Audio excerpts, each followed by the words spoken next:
আসসালামু আলাইকুম প্রিয় দর্শক, অন্য মঞ্চের আলাপ চাইতায় আপনাদের সকলকে আমন্ত্রণ জানাই। ধুর ধুর কথাটার মানেটা আপনারা হয়তো ধুর কথাটা অনেকেই এই বোধহয় প্রথম শুনেছেন জীবনে, এমনও হতে পারে।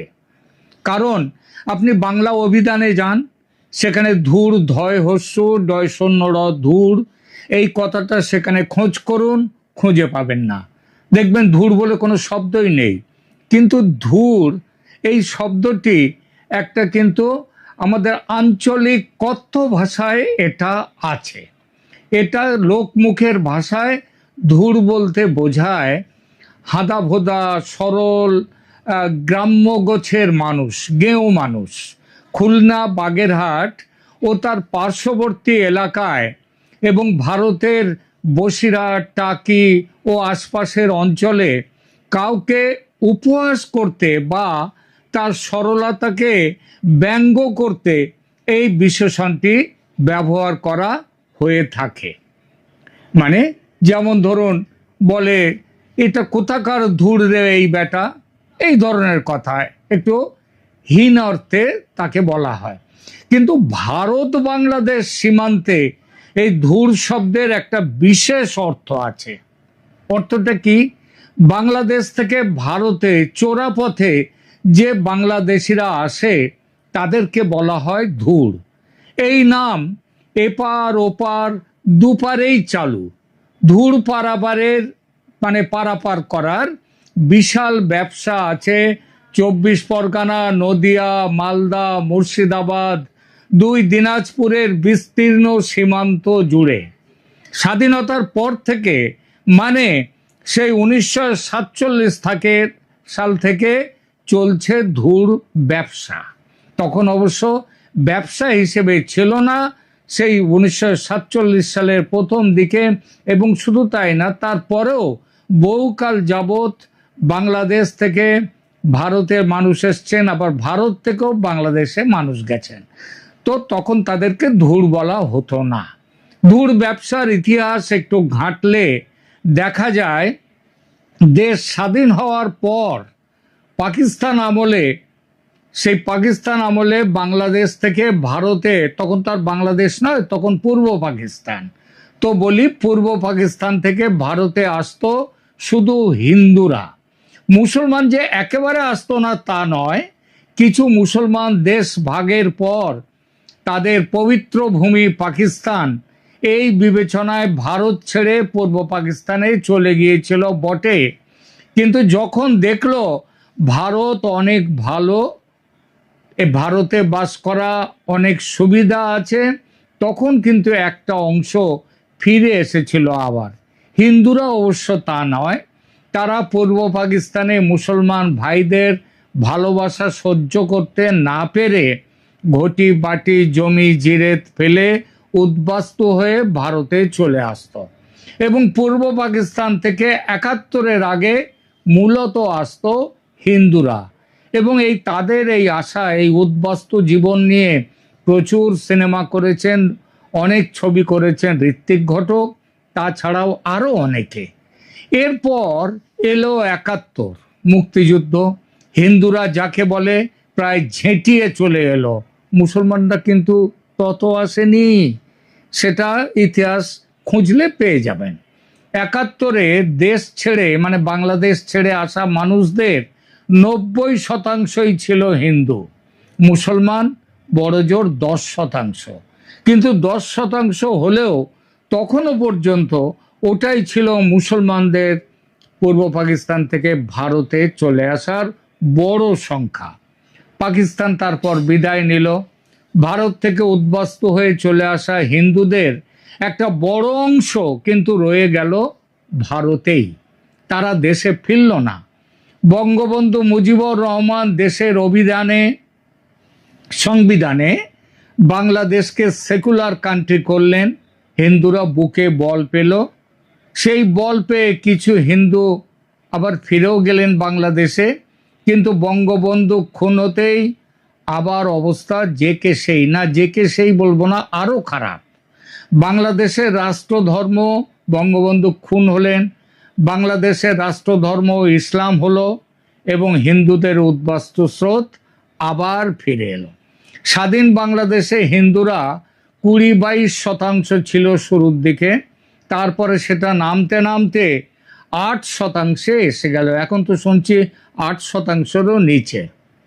কিন্তু এবার শুরু হলো হিন্দুদের সংখ্যা কমে গেল আসার, কিন্তু মুসলমানদের ভারত আগমন বেড়ে গেল।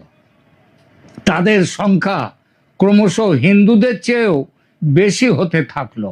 তারা বাংলাদেশের নাগরিক, আবার একই সঙ্গে ভারতেরও। এমনও আছেন, আমার পরিচিত নয় অবশ্য, শুনেছি যে কেউ কেউ আছেন এমন যাদের বাংলাদেশেও এক সেট ফ্যামিলি আছে, বিবি বাচ্চা আছে, আর এক সেট ফ্যামিলি ভারতে করেছেন, এখানেও বিবি বাচ্চা। তারা দুপারেই জনসংখ্যা বাড়িয়ে যাচ্ছেন, মাঝে মাঝে আসা যাওয়া করেন দুপারে। সে যাক, এইবার ধুর ব্যবসার হাল হকিকতে ফিরি। শুরু আগেই বলেছি স্বাধীনতার পর থেকে, তবে এই ব্যবসার স্বর্ণযুগ শুরু বাম আমলে। গণতন্ত্রে ভোটতন্ত্র যত প্রবল হয়েছে তত দাম বেড়েছে মানুষের, আর সেই মানুষের যোগান দিয়েছে বাংলাদেশ। বাংলাদেশ দিয়েছে, আর পশ্চিমবঙ্গ এবং পশ্চিমবঙ্গের থ্রু দিয়ে ভারত সেই তাদেরকে নিয়েছে। পশ্চিমবঙ্গের রাজনৈতিক নেতারা তাদের আপ্যায়ন করে ঘরে ঠাঁই দিয়েছে, সেই বৈষ্ণব পদাবলীর মতন, এসো এসো বধূ এসো, আধো আঁচরে বসো, নয়ন ভরিয়া তোমায় দেখি। তা নয়ন ভরে দেখেন। এপারে আসবার পর তাদের ওই আধার কার্ড তৈরি, আধার কার্ড অবশ্য সেদিন হয়েছে, তার আগে আধার কার্ডের আগে ভোটার কার্ড, ফ্যামিলি কার্ড, অনেক কিছুই তাদেরকে করে দিয়েছে। তবু সেটা তো, সেগুলো করা হয়েছে তো আসার পর। আর আসো বললেই তো আসা যায় না, তার একটা সিস্টেম আছে, লাইন ঘাট আছে। আর এই সিস্টেমের কূট কচাল নিয়ে আমার এখনকার এই প্রতিবেদন। দিন কয়েক আগে আনন্দবাজার পত্রিকা একটা চমৎকার প্রতিবেদন বের করেছে এই বিষয়ে। আলোচনায় সেই প্রতিবেদনের কিছু তথ্য আমি নিয়েছি, তবে আমার ব্যক্তিগত অভিজ্ঞতাও এই ব্যাপারে কম নেই। ছেলেবেলা আমার কেটেছে উত্তর 24 পরগনার হাসনাবাদ পেরিয়ে বরুণহাট নামের গ্রামে। ইছামতি নদী, এক পারে পশ্চিমবঙ্গের বরুণহাট, অন্য পারে সম্ভবত ওই সাতক্ষীরা মহকুমার, এখন তো সাতক্ষীরা অবশ্য জেলা, তার দেবহাটা থানা অঞ্চল, সেটা বাংলাদেশ। 60-এর দশকে মালপত্র যাওয়া আসা করতে দেখেছি। লোক পারাপার হতো খুব কম। যারা বাংলাদেশ ছেড়ে একেবারে চলে আসছে হিন্দুরা, তারাই কেবল আসতো। বিএসএফ দেখতাম না। সীমান্ত পাহারা বলতে তখন দেখেছি শুধু পুলিশ। 1966-তে আমি বনগাঁ কলেজে পড়তাম। পেট্রাপোল বর্ডারের গায়ে নরহরিপুর গ্রামে এক চাষি পরিবারে ছেলেপুলে পড়াতাম আর গৃহশিক্ষক হিসেবে থাকতাম। সেখানে তার পাশেই হচ্ছে বনগাঁর যেটা ডাঙ্গা বর্ডার, সেইটা। দালালদের দেখতাম, চিনতাম। যারা ডাঙ্গা বর্ডার পেরিয়ে আসতো ভারতে তাদেরও দেখতাম। একটা মুসলমানকেও কিন্তু তখন আসতে দেখিনি। সব যারা আসতো সবাই হিন্দু। দালাল চক্র তখনও ছিল, তবে থানা পুলিশকে জড়িয়ে এই যে যাওয়া আসা, না, সেটা কিন্তু দেখিনি, শুনিও নি। আর বিএসএফ মোতায়েনের তো প্রশ্নই ছিল না, কারণ বিএসএফের জন্মই তখন হয়নি। বিএসএফের জন্ম 1965 ডিসেম্বরে, আর সেটা সীমান্তে ছড়াতে, তাদের ছড়িয়ে পড়তে আরও বেশ কিছু বছর লেগেছিল। ফলে লোক পারাপারের উদ্যোগের পুরোটাই ছিল তখন দালাল নির্ভর। মধ্যিখানে পুলিশ, বিএসএফ এরা ছিল না। এখন অবশ্য ছবি একদম আলাদা। ভারত বাংলাদেশ সীমান্তে অনুপ্রবেশের চক্রটি আস্তে আস্তে একটি বিশাল ও সংগঠিত ব্যবসা হয়ে উঠেছে। এই ব্যবসার লেনদেনের পরিমাণ কত জানেন? আনন্দবাজারের প্রতিবেদন থেকে জানতে পারছি, শুধুমাত্র একটি ঘাট, মানে সীমান্ত পারাপারের নির্দিষ্ট একটি পয়েন্ট, সেটা মানে ডাঙাও হতে পারে, আবার মাঝখানে নদী খাল এগুলোও হতে পারে। তো সেইখান থেকেই একটি ঘাট থেকেই গড়ে মাসে গড়ে মানে পশ্চিমবঙ্গের সমস্ত জায়গায় যত ঘাট আছে তাদের অ্যাভারেজ করে এই পরিমাণটা এসেছে কত, মাসে প্রায় 6 লক্ষ টাকা আয় হয় এবং পুরো রাজ্যে এর লেনদেনের পরিমাণ বছরে প্রায় 900 কোটি টাকা। এই টাকাটা কিন্তু টোটাল লেনদেন নয়, কেবলমাত্র ভারতের দালালরা যে প্রাপ্যটা পায় সেই প্রাপ্য অংশের পরিমাণ হচ্ছে বছরে 900 কোটি টাকা।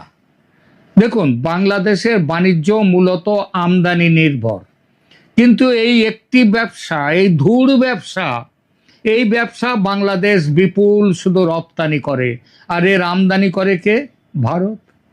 আমদানি মানে এই আমদানি বাংলাদেশ তো করে না, ভারতকে রপ্তানি করে, ভারত সেই রপ্তানি মানে ওই মানুষ নিয়ে নেয়, ধূঢ় নেয়, চালান শুধুই আসে বাংলাদেশ থেকে, সামান্য কিছু ভারত থেকেও যায় না এমন নয়।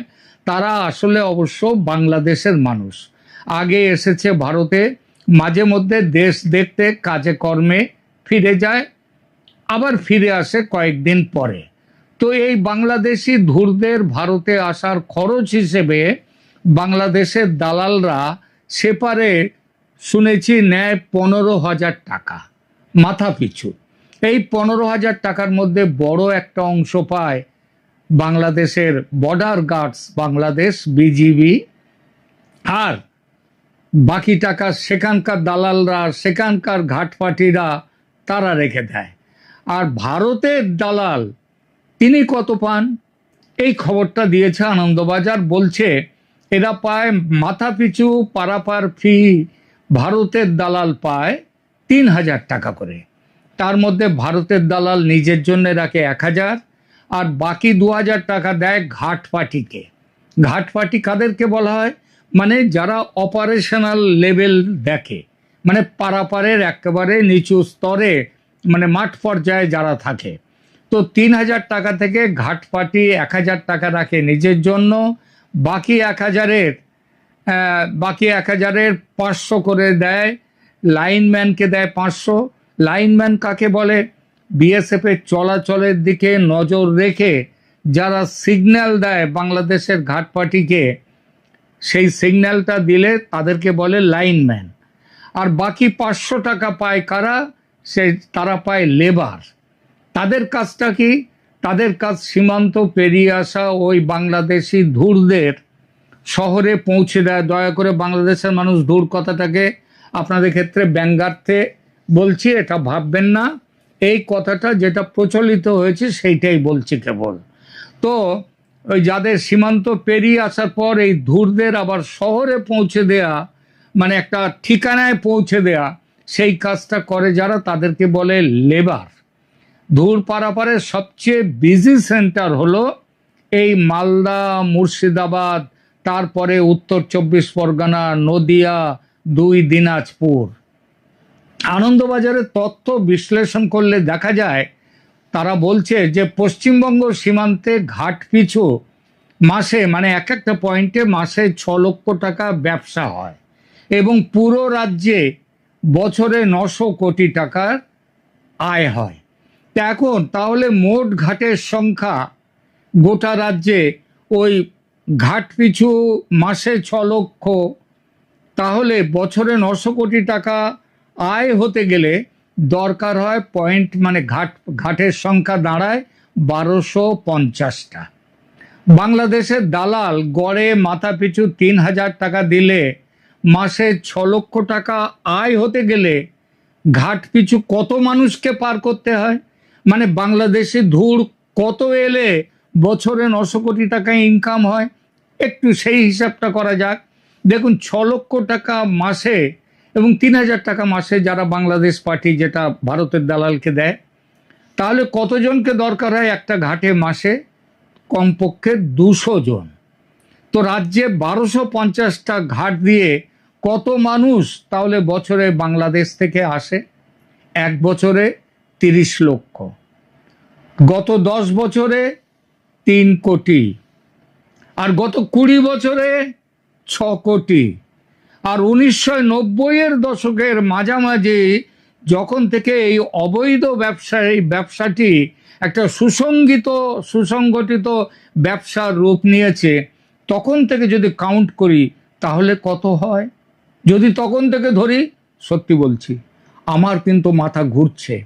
এবং মনে রাখবেন, এই ধুর পারাপার বিচ্ছিন্ন কোনো ঘটনা নয়, বরং একটা নিয়মিত সিন্ডিকেটে পরিণত হয়েছিল। সামনে যারা থাকে সেই দালাল, ঘাটপাটি, লাইনম্যান, লেবার, এদের কথা তো বললাম। এবার শুনুন ভদ্রলোকদের কথা। অবৈধভাবে সীমান্ত পারাপারকারী অনুপ্রবেশকারীদের কাছ থেকে বাংলাদেশ নেয় 15,000 টাকা করে মাথা পিছু। সেই অর্থের ভাগ বিভিন্ন স্তরে পৌঁছয়। ভারতে তো 3,000 টাকা এসে যায় আমরা বলি, এটা পারাপারের জন্য। পরবর্তী কাজগুলো কিন্তু এর মধ্যে নেই। স্থানীয় প্রভাবশালী থেকে শুরু করে, মানে রাজনৈতিক নেতা, অঞ্চল পঞ্চায়েতের প্রধান ইত্যাদিরা, এমএলএ, তাদের থেকে শুরু করে এই অপরাধ চক্রের সদস্যরাও এর মধ্যে জড়িত থাকে। আগেই বলেছি বাংলাদেশ রপ্তানি করে, মানুষ রপ্তানি। তারা হচ্ছে দাতা পার্টি, তারা লোক দেয়, টাকা পাঠায়, তাদের মাথায় দালাল, তার অধীনে ওপারের ঘাট পার্টি, আর পশ্চিমবঙ্গ পারে থাকে এপারের ঘাট পার্টি। বাংলাদেশ পারে বিজিবিকে নিয়ে সমস্যা নেই, তাদের সঙ্গে পাকা ব্যবস্থা বাংলাদেশের দালালদের আগে থেকেই আছে। মাথাপিছু তার পরিমাণ শুনেছি যা, কমপক্ষে নাকি বাংলাদেশের তাদেরকে নাকি 5,000 টাকা করে নেয় তারা। আর যারা ভারতে আসবেন তারা যোগাযোগ করেন কাদের সাথে? বাংলাদেশের মাঠ পর্যায়ের দালালদের সঙ্গে। 15,000 টাকা মাথাপিছু পেমেন্ট, তারপর তাদের পরে বাংলাদেশের ঘাট পার্টির কাছে এলো, টাকা পয়সা নির্দিষ্ট করা আছে, বলেছি বিজেপি সেট করা।